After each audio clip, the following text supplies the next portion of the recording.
Welcome to my new series at It's a Crime called Chitter Chatter, where we get to explore more information in a case and talk about the buzz surrounding it. I still will have my regular videos on the channel, of course, but this is a little added extra where we can go back and forth and talk about some thoughts and some theories. Now, my last video in the Barry Morphew series was about the 48 Hours special that was on TV, and something prompted me to go back and take a look again at the facts and the timeline before Suzanne went missing. So I found something really interesting, and it always helps to have some time away and then look at it with fresh eyes. And the longer the time goes that we get, some new information, and it's always good to go back. So we're going to look at about a week before Suzanne went missing. This is the time where Barry and Suzanne's daughters, Mallory and Macy, went camping, and they left, obviously, Barry and Suzanne alone together for about a week before she went missing. Now, Suzanne drove the girls to Gunnison, which is west of where they live in Maysville, and it's about an hour and 20 minutes away one way. And she dropped them off on Tuesday, May the 5th. Now, she texted sometime that day someone and said, "I wouldn't feel safe alone with him." And she said, "He's not stable. I can't win with him. He's too good at the manipulation." Now, a few days later, on Wednesday the 6th, Suzanne was actually having coffee with her friend Jean, and that was from 9 to 11 a.m. That's the same neighbor that actually called in on the 911 call. And during this time, she sent a message to Barry, and some of you have heard it and some of you haven't, and she said, "I'm done." She said, "I could care less what you're up to, and I haven't been for years. We just need to figure this out civilly." Now, after that, Suzanne goes and picks up a prescription from the pharmacy at 12:30 p.m. from a white paper bag. Interestingly, that prescription was nowhere to be found when authorities searched the home. Now, Barry responds to this back and forth. They start to argue, and he says he loves her and that he wouldn't cheat on her, and if she doesn't believe him, then she doesn't know him. And then there was another text where Barry talked about suicide and said, "When I'm dead, which won't be long, you guys will be taken care of. I'm going to go see my savior. This life on earth is a mere grain of sand compared to an eternity." And later, Barry would delete these texts. So clearly there were issues building up. We know that. We know things weren't great at home, to say the least. And a few weeks before that, on April 24th, Suzanne texted Barry this: "Oh, I'm sure your mistress has you all happy now, so you can say you love me but bully me when you're with me. Yeah, that's love." So now that just gives you a little synopsis before we start diving into these other details. And I reviewed the triangle area again, and the fire that happened in that area as well, and the latest on Barry, where he's living now, etc. We have to take another look at it because obviously Suzanne is still missing and we're getting close to trial. So let's take a look at this fire. I've talked about it before. You can see it in the description box below. And this fire was started on Monday, May the 4th, which is a day before the girls were driven to Gunnison. Now, initial reports said that this fire was human caused, and the call came in at 4:04 p.m. on that Monday. It was later said that a small branch actually hit a power line, and that's what started the fire. And in the report I received coordinates to it. It gave coordinates. So I plug it into the map, and here's what the coordinates gave. This is just west of where the Morphew home is, and west of the triangle. More on that in a minute. Now, it was a large fire, and no one seemed to know a lot about this fire publicly, but the fire was 5.5 acres in size, which is almost 240,000 square feet when I do the conversion. And it's not small, and it's not short. Firefighters were there overnight. They were there until the 5th cleaning it up. And guess who was helping in that fire? Barry Morphew. And we know Barry was a volunteer firefighter since October of 2018. So this is located west of the triangle. And Barry even called it the triangle. He's the one who talked about it in a video that was made by Tyson Draper. And his house is within this triangle. He talked about the RV being a point in the video and where Suzanne's bike was found, and also just past his house, creating this triangle. Now, I'm curious because with this fire brings warmer ground, and during the week it wasn't that warm. The ground would have been a little bit frozen. And then I thought, well, wait a minute. I want to go back and see if I can find the coordinates for the helmet, right? And it was, from my findings, 0.84 miles northwest from where the bike was found, off of Highway 50, I believe it is. So I entered that into the map. And guess where it ends up being on the map?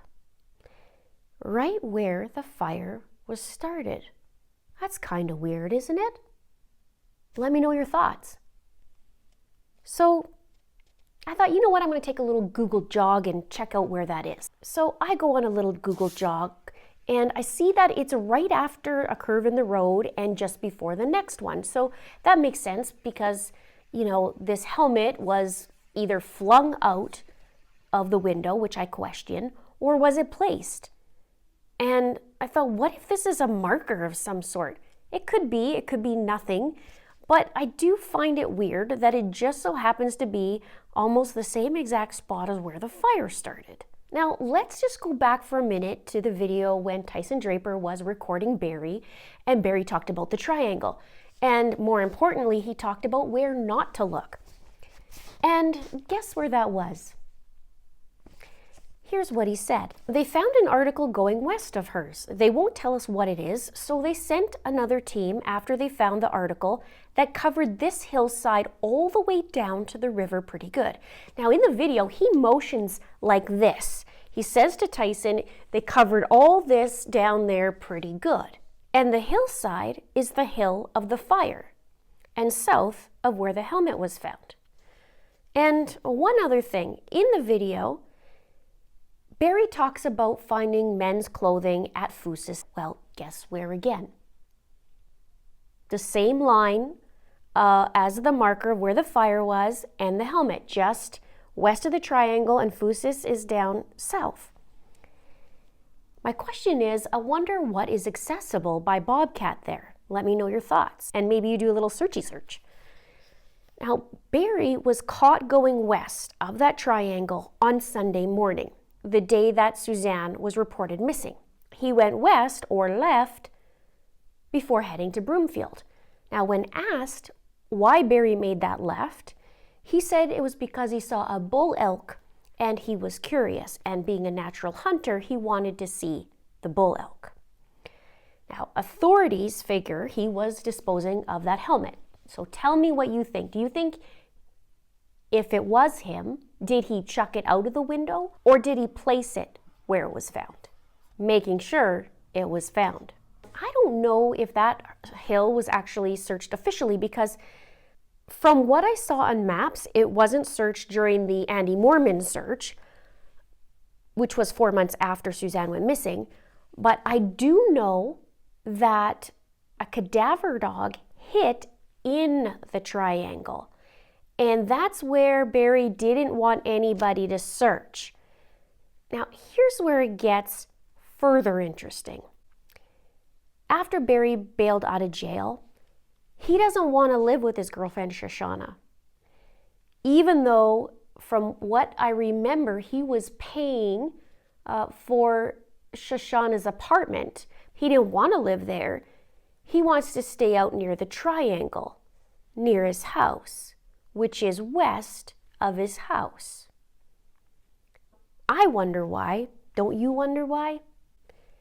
And one other thing, because this actually bothers me, and I'm sure it bothers you, about this ankle monitor situation. He was to wear an ankle monitor, and it didn't work. They found out a few days into it that it doesn't work. There's poor reception. We know there's poor reception in the area, which may be why he wants to live there. Let me know what you think there. But it doesn't work. And he has to actually drive every single day to go into Poncha Springs, report, and then go back to his, little haven. So there he has the freedom to do what he wants, where he lives. Now, according to his lawyers, he now is requesting that he be able to go to Gunnison, which is west of the triangle and where he turned left. Now, it's an hour and 20 minutes away. That's where Suzanne first took her daughters to go on the trip. And from my understanding, that's where they live, or at least one of the daughters lives. So my question is it just to visit his daughters, or is it for something more? Now, if we look back, Barry's been pretty calculating, in my opinion. He turns his cell phone on airplane mode. I mean, there's missing data from the truck. He did listen to true crime podcasts in his truck, which was caught by the spy pen, and one of them was actually about a woman missing on a bike. He planned all the dumpster runs. He went on his last-minute job to Broomfield. I mean, he's strategic. He really is. He has answers for everything, including turkeys, chipmunks, elk, mountain lion, and whatever other animals there are. And he likes to be in control. He likes to be in control of himself, his family, and Suzanne. Now, interesting, too, that Barry's in charge of the boundaries. He's in charge of where he lives. He was granted the okay. Boundaries have edges, right? But he doesn't want you to go in it or beside it. I feel that even after death, Barry wants to keep his eyes on Suzanne. The question is, where is she? And where can she be found? What if the only thing he feels in control of is near that house, where he feels in control and he feels in control of the area? And what is it about the triangle he doesn't want us to search? I feel like there's something more there. Let me know your thoughts. Maybe this conversation has sparked something and you can bring up, hey, what about this? What about that? Or maybe this is like, Linda, I don't know if there's much of anything to it, but I find it so strange that he's wanting no one to check that hill from here all the way down, and which is where the fire is and which is where the helmet is. And he wanted somebody to find this male clothing at Fusis. He also talked about a strange vehicle also being on Saturday in the area. And I don't know. I just feel like, and I'm going to look at the actual data points because there's missing time on his truck. But he did make it to Broomfield by 8 a.m. So perhaps we'll take a little look at that and look at where he went left and where is possible. Because he does have a window of time, quite a bit of window really from the night before. But maybe we can pinpoint something else or spark some new ideas. So click subscribe if you haven't done so. Make sure you hit those notification bells because it's a little crazy on YouTube. And I'm going to revisit the timeline. Please share where you can. Thank you so much for watching. We'll see you soon.